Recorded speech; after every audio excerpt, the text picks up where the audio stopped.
начался муниципальный этап конкурса «Воспитатель года».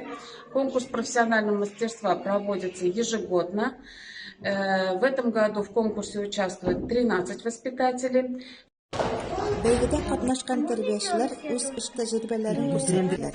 Анда татар телле группада эшләүчеләр дә катнашты.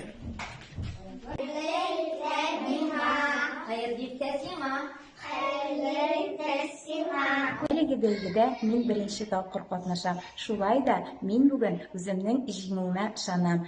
Һәм мин бүгенге бәйгедә балаларга юл йөрү кагыйдәләрен өйрәтү буенча шөгыль күрсәтәчәкмен. Без инде балаларга татар телендә шөгыльләр үткәрәбез, уеннар уздырабыз. Ата-аналар белән дә, балалар белән дә ана телендә аралашырга, сөйләшергә тырышабыз.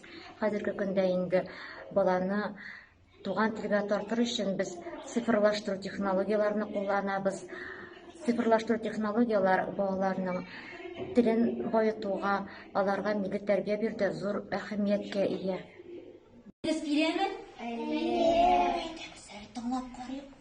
Ата-аналар ягына килгәндә алар бик риза, алар шат. Безнең балалар белән татар телендә сөйләшкәнгә, аларга татар теленең ни өчен кирәклеген аңлатканга. Балалар белән инде татар телендә сөйләшү авыррак.